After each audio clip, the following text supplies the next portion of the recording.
Boletim Focus do Banco Central, divulgado nessa semana, já prevê redução na inflação para este ano. O IPCA deverá chegar no final do ano em 5,61%. Lembre que na semana passada a previsão era de 5,64%. Parece que é uma diferença pequena, mas não. O que está demonstrando o Focus é que nós estamos tendo não a perda de controle sobre a inflação, mas, mais do que isso, uma redução da inflação com relação ao que tínhamos nos primeiros meses do ano.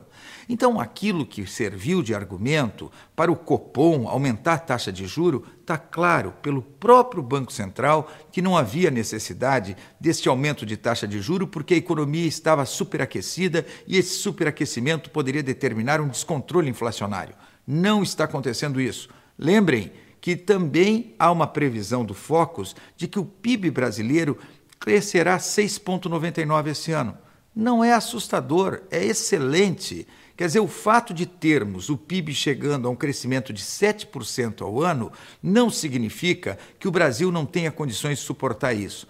Claro que vamos ter que investir mais em infraestrutura, claro que vamos ter que mexer nos gargalos que, se não forem enfrentados, vão impedir que nos próximos anos a gente continue com o crescimento neste patamar de 6% a 7%, mas o Brasil pode crescer, deve crescer num patamar de 7% ao ano, e isto pode acontecer controlando a inflação, e isso pode acontecer com responsabilidade fiscal. Desenvolvimento, controle de inflação e responsabilidade fiscal é o caminho para quem assumir a presidência a partir de 1º de janeiro. As bases estão muito sólidas. Os nossos indicadores macroeconômicos são excelentes e não precisamos aumentar juro para garantir isso.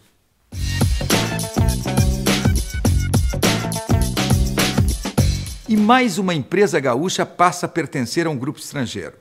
Desta vez foi a fábrica de alto-falantes Selenium, de Nova Santa Rita, que foi vendida para os norte-americanos da Herman. Se nós observarmos essa aquisição, ela se consolidou lá no início do mês, mas o valor do negócio não foi divulgado ainda. E a indústria gaúcha, que conta com uma fábrica em Manaus, além da planta do Rio Grande do Sul, e com escritórios nos Estados Unidos e na Espanha, tem uma expectativa de faturamento de 60 milhões de dólares esse ano. Está agora entregue e vendida para um grupo americano. Outro negócio que envolve uma instituição gaúcha é a compra de 30% do Banco Sicredi pelo banco holandês Rabobank. O montante da transação, contudo, não foi divulgado. E o acordo ainda necessita de aprovação do Banco Central.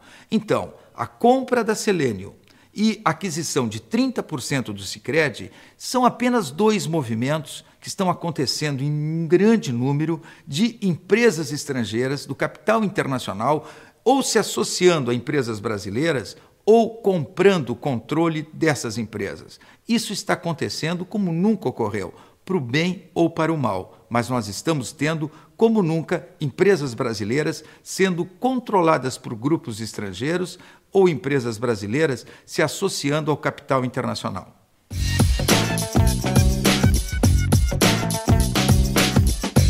$1 bilhão e 430 milhões de dólares é o montante que a British Petroleum afirma já ter gasto para tentar conter o derramamento de petróleo no Golfo do México, ocasionado pela explosão e afundamento de uma plataforma oceânica. Esse afundamento aconteceu no dia 22 de abril e não foi estancado o vazamento de petróleo.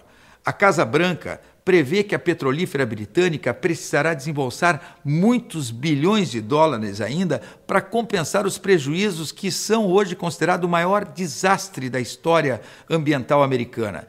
Especialistas em meio ambiente acreditam, prestem atenção, que ainda estejam vazando entre 12 a 19 mil barris de petróleo por dia lá no Golfo do México.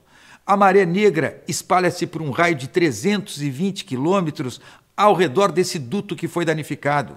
A Noruega, que é conhecida como um dos países mais preocupados com questões ambientais, anunciou a suspensão de novas perfurações de poços de petróleo e gás em águas profundas. A decisão vale pelo menos até que sejam esclarecidos os erros que causaram o desastre no Golfo do México.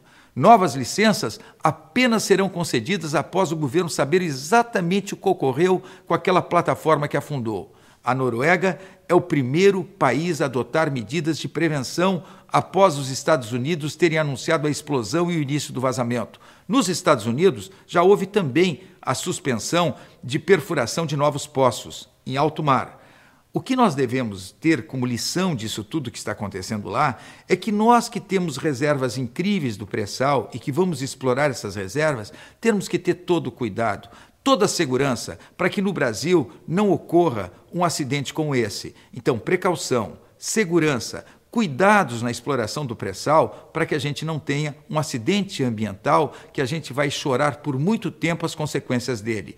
Isso que aconteceu no Golfo do México é um alerta, é um aviso para que explorar aquilo que temos de reservas do pré-sal é importante? Sim, é importante. Isso significa mais desenvolvimento, isso significa não apenas autossuficiência no petróleo, mas a possibilidade de exportarmos petróleo. Isso significa geração de emprego, renda no Brasil. Isso significa a possibilidade de investirmos mais em educação, em saúde, com o resultado dos recursos do pré-sal. Agora, tudo isso tem que acontecer com segurança e evitando um acidente como esse do Golfo do México.